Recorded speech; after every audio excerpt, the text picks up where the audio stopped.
আকাশবাণী আগরতলা। স্থানীয় সংবাদ পড়ছি শান্তা ভৌমিক। এখনকার বিশেষ বিশেষ খবর হলো, কেন্দ্রীয় গ্রামোন্নয়ন মন্ত্রী শিবরাজ সিং চৌহান জানিয়েছেন, আজ ভিভিজি রামজি মিশনের অধীনে রাজ্যগুলিকে 25,000 কোটিরও বেশি টাকা প্রথম কিস্তি হিসেবে দেওয়া হয়েছে। রাজ্যের ঐতিহ্যবাহী খার্চি পূজা ও মেলায় এবার এক পের মা কে নাম শীর্ষক অনুষ্ঠান উদযাপন করা হবে। মুখ্যমন্ত্রী অধ্যাপক ডা মানিক সাহা জানিয়েছেন, ডেস্টিনেশন ত্রিপুরা বিজনেস কনক্লেভ 2026 রাজ্যের বিপুল বিনিয়োগ সম্ভাবনাকে বিশ্বের সামনে তুলে ধরবে। আগরতলা থেকে আসামের করিমগঞ্জ পর্যন্ত নতুন বৈদ্যুতিক মেমু ট্রেন আগামীকাল সকাল থেকে নিয়মিতভাবে চলাচল শুরু করবে। কেন্দ্রীয় গ্রামোন্নয়ন মন্ত্রী শিবরাজ সিং চৌহান জানিয়েছেন, বিকশিত ভারত রোজগার ও আজীবিকা মিশন গ্যারান্টি বা ভিভিজি রামজি আইন 2025 সফলভাবে 1 জুলাই থেকে কার্যকর হয়েছে। এতে তিনি সন্তোষ প্রকাশ করেছেন। ভিডিও কনফারেন্সের মাধ্যমে এই মিশনের অধীনে রাজ্যগুলিকে আজ তিনি 25,000 কোটিরও বেশি টাকার প্রথম কিস্তি হিসেবে দিয়েছেন। পাশাপাশি তিনি সব রাজ্য ও কেন্দ্রশাসিত অঞ্চলের গ্রামীণ উন্নয়ন মন্ত্রীদের সঙ্গে ভিভিজি রামজির বাস্তবায়ন পর্যালোচনা করেন। মন্ত্রী জানান, এই প্রথম কিস্তির উদ্দেশ্য হল রাজ্যগুলির কাছে পর্যাপ্ত তহবিল নিশ্চিত করা, যাতে শ্রমিকদের মজুরি 15 দিনের মধ্যে দেওয়া যায়।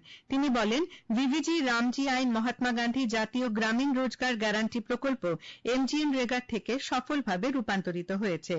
তিনি আরো বলেন, MGNREGA সম্পূর্ণভাবে বাস্তবায়নে 3 বছরেরও বেশি সময় লেগেছিল, অথচ ভিভিজি রামজি সারা দেশে মাত্র একদিনেই চালু করা হয়েছে। এই আইনের আওতায় আগামী 5 বছরে 2,86,00,000 পঞ্চায়েতে 7,05,00,000 কোটি টাকার বেশি বিনিয়োগ করা হবে, যা বিকশিত ভারতের লক্ষ্য পূরণে সহায়ক হবে। প্রাথমিক অগ্রগতি পর্যালোচনা করে মন্ত্রী জানান, প্রথম সপ্তাহেই বহু গ্রাম পঞ্চায়েতে কাজ শুরু হয়েছে এবং লক্ষ লক্ষ গ্রামীণ শ্রমিকের কর্মসংস্থান হয়েছে।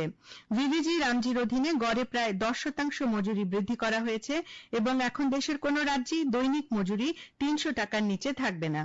মন্ত্রী আরো আশ্বাস দেন যে এই প্রকল্প বাস্তবায়নে তহবিলের কোনো অভাব হবে না। স্বচ্ছতা ও জবাবদিহিতা নিশ্চিত করতে ফেস অথেন্টিফিকেশন, জিও ট্যাগিং সহ আধুনিক প্রযুক্তি সম্পূর্ণভাবে প্রয়োগের উপর জোর দিয়েছেন তিনি আরো বলেন, এই প্রকল্পে কোনো ধরনের অনিয়ম বা দুর্নীতির স্থান নেই এবং সরকার স্বচ্ছতা, বিশ্বাসযোগ্যতা ও মানসম্মত সম্পদ সৃষ্টিতে প্রতিশ্রুতিবদ্ধ। আগামী 22 জুলাই থেকে শুরু হচ্ছে রাজ্যের ঐতিহ্যবাহী খার্চি পূজা ও মেলা। এবারে খার্চি মেলায় এক পের মা কে নাম শীর্ষক অনুষ্ঠান উদযাপন করা হবে। আজ এক সাংবাদিক সম্মেলনে একথা জানান মেলা কমিটির চেয়ারম্যান বিধায়ক রতন চক্রবর্তী।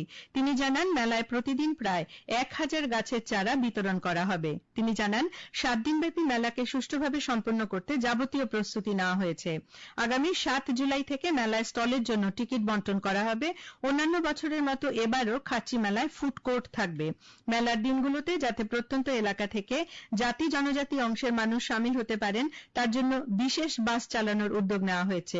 বিশেষ ট্রেন চালানোর জন্য রেল মন্ত্রকের কাছে চিঠি পাঠানো হয়েছে বলেও তিনি জানিয়েছেন। ভারতের পৌরোহিত্যে আগামীকাল থেকে কেরালার কোচিতে দুদিনব্যাপী ব্রিক্স উইমেন ওয়ার্কিং গ্রুপের অনুষ্ঠিত হতে চলেছে। নারী ও শিশু উন্নয়ন মন্ত্রক জানিয়েছে, ব্রিক্স সদস্য দেশগুলোর প্রবীণ সরকারি আধিকারিকেরা এ বৈঠকে অংশ নেবেন। তারা বিভিন্ন ক্ষেত্রে মহিলাদের ক্ষমতায়ন ও তাদের নেতৃত্বে উন্নয়ন সংক্রান্ত বিষয়ে গুরুত্বপূর্ণ আলোচনা করবেন। একাধিক গুরুত্বপূর্ণ ক্ষেত্রে সহযোগিতা আরও জোরদার করার বিষয়ে তারা মত বিনিময় করবেন। মূলত 4টি গুরুত্বপূর্ণ বিষয়কে এই বৈঠকে অগ্রাধিকার দেওয়া হবে। সেগুলি হল প্রশাসন ও নেতৃত্বে মহিলাদের অংশগ্রহণ, মহিলাদের ডিজিটাল ও অর্থনৈতিক অন্তর্ভুক্তিকরণ, দক্ষতা উন্নয়ন এবং জলবায়ু পরিবর্তনের নিরাপত্তা ও পুষ্টির ক্ষেত্রে মহিলাদের ভূমিকা। কেন্দ্রীয় পেট্রোলিয়াম ও প্রাকৃতিক গ্যাস মন্ত্রী হরদীপ সিং পুরী বলেছেন, ইথানল কোনো নতুন ধারণা নয় এবং 1 শতাব্দীরও বেশি সময় ধরে এর ব্যবহার চলে আসছে। রাজস্থানে এক জনসভায় শ্রী পুরী বলেন, সরকার তার জৈব জ্বালানি মিশ্রণ কর্মসূচি নিয়ে গঠনমূলক সমালোচনাকে স্বাগত জানায়। তিনি আশ্বাস দেন, সরকার এ বিষয়ে পাওয়া পরামর্শগুলো তাদের কার্যক্রমে অন্তর্ভুক্ত করবে ও প্রয়োজনীয় সংশোধন আনবে। রামনগর স্পোর্টিং ক্লাবের উদ্যোগে আজ বনমহোৎসবের অঙ্গ হিসেবে চারাগাছ রোপণ কর্মসূচির আয়োজন করা হয়। পরিবেশ সংরক্ষণ ও সবুজায়নের বার্তা ছড়িয়ে দিতে এই উদ্যোগ গ্রহণ করা হয় বলে জানান পুর নিগমের মেয়র তথা বিধায়ক দীপক মজুমদার। তিনি বিভিন্ন প্রজাতির চারা রোপণ করেন এবং সকলকে আরো বেশি করে গাছ লাগিয়ে পরিবেশ রক্ষায় এগিয়ে আসার আহ্বান জানান। ক্লাবের পক্ষ থেকে জানানো হয়, ভবিষ্যতেও পরিবেশ সচেতনতার লক্ষ্যে এ ধরনের সামাজিক কর্মসূচি অব্যাহত থাকবে। কর্মসূচিতে উপস্থিত ছিলেন ক্লাব সম্পাদক চন্দন চন্দ, সভাপতি বাবুল রায় প্রমুখ। এ খবর শুনছেন আকাশবাণী আগরতলা কেন্দ্র থেকে। মুখ্যমন্ত্রী অধ্যাপক ডাক্তার মানিক সাহা বলেছেন, ডেস্টিনেশন ত্রিপুরা বিজনেস কনক্লেভ 2026 রাজ্যের বিপুল বিনিয়োগ সম্ভাবনার সুযোগকে বিশ্বের সামনে তুলে ধরার এক গুরুত্বপূর্ণ মঞ্চ হয়ে উঠবে। এতে বিনিয়োগকারী, শিল্পপতি, উদ্যোক্তা এবং নীতি নির্ধারকেরা একত্রিত হয়ে ত্রিপুরার অর্থনৈতিক উন্নয়নের নতুন দিগন্ত উন্মোচনের সম্ভাবনা নিয়ে আলোচনা করবেন। আগরতলার হাপানিয়ার আন্তর্জাতিক মেলা প্রাঙ্গণে আগামী 9 ও 10 জুলাই অনুষ্ঠিতব্য এই কনক্লেভের স্থানটি আজ পরিদর্শন করেন মুখ্যমন্ত্রী। পরিদর্শনকালে তিনি চলমান প্রস্তুতি পর্যবেক্ষণ করেন এবং সংশ্লিষ্ট আধিকারিকদের সঙ্গে পর্যালোচনা বৈঠক করেন। মুখ্যমন্ত্রী বলেন, এই কনক্লেভকে ত্রিপুরার অন্তর্ভুক্তিমূলক, টেকসই ও বিনিয়োগ নির্ভর উন্নয়নের যাত্রায় একটি মাইলফলকে পরিণত করতে সরকার প্রতিশ্রুতিবদ্ধ। আগরতলা থেকে আসামের করিমগঞ্জ পর্যন্ত নতুন বৈদ্যুতিক মেমু ট্রেন আগামীকাল সকাল থেকে নিয়মিতভাবে চলাচল শুরু করবে। গতকাল আগরতলা রেল স্টেশনে এক অনুষ্ঠানে মুখ্যমন্ত্রী অধ্যাপক ডাক্তার মানিক সাহা পতাকা নেড়ে আগরতলা থেকে প্রথম বৈদ্যুতিক মেমু ট্রেন পরিষেবার সূচনা করেন। এর মধ্যে দিয়ে এনএফ রেলওয়ের আওতায় উত্তর পূর্বাঞ্চলের রাজ্যগুলোতে এই প্রথম মেমু ট্রেন পরিষেবার সূচনা হল। আগরতলা থেকে করিমগঞ্জ ট্রেন নম্বর 75679, 75680 রবিবার বাদে সপ্তাহে 6 দিন চলাচল করবে। 3600 যাত্রী ধারণ ক্ষমতার এই ট্রেন পরিবেশ বান্ধব। আগরতলা স্টেশন ম্যানেজার জানিয়েছেন, আগামীকাল সকাল 7:20 আগরতলা থেকে ট্রেনটি করিমগঞ্জের উদ্দেশ্যে রওনা হয়ে বেলা 1টায় করিমগঞ্জ পৌঁছবে, আবার দুপুর 1:30 করিমগঞ্জ থেকে আগরতলার উদ্দেশ্যে রওনা হবে। কৃত্রিম বুদ্ধিমত্তা এআই পরিচালনা বা শাসন ব্যবস্থা বিষয়ক রাষ্ট্রসংঘের প্রথম গ্লোবাল ডায়ালগে অংশগ্রহণের জন্য কেন্দ্রীয় বিদেশ প্রতিমন্ত্রী কীর্তিবর্ধন সিং এর নেতৃত্বে ভারতের প্রতিনিধি দল আগামীকাল সুইজারল্যান্ডে জেনেভায় যাচ্ছে। বিদেশ মন্ত্রক জানিয়েছে, global dialogue on AI governance হল রাষ্ট্রসংঘের একটি সর্বজনীন ও বহু অংশীদার ভিত্তিক মঞ্চ, যা সাধারণ পরিষদের 79/325 নম্বর প্রস্তাবের আওতায় গঠিত হয়েছে। 2024 সালের সেপ্টেম্বরে প্যাক্ট অব দ্য ফিউচারের অংশ হিসেবে গৃহীত গ্লোবাল ডিজিটাল কম্প্যাক্টের আওতায় এই উদ্যোগ নেওয়া হয়েছে। কেন্দ্রীয় সরকারের অগ্রাধিকারপ্রাপ্ত কর্মসূচি প্রধানমন্ত্রী কিষাণ ঊর্জা সুরক্ষা উত্থান মহাঅভিযান পিএম কুসুম প্রকল্প 59 জেলাতেও সফল বাস্তবায়ন হচ্ছে। এর ফলে কৃষিক্ষেত্রে কৃষকদের ডিজেল বা প্রচলিত বিদ্যুৎ নির্ভরতা কমছে, সৌরশক্তির ব্যবহার বাড়ছে। ট্রেডার 59 জেলার প্রকল্প আধিকারিক ড্যানিয়েল ত্রিপুরা জানান, জেলায় এখন পর্যন্ত 553টি সৌরচালিত পাম্প বসানো হয়েছে।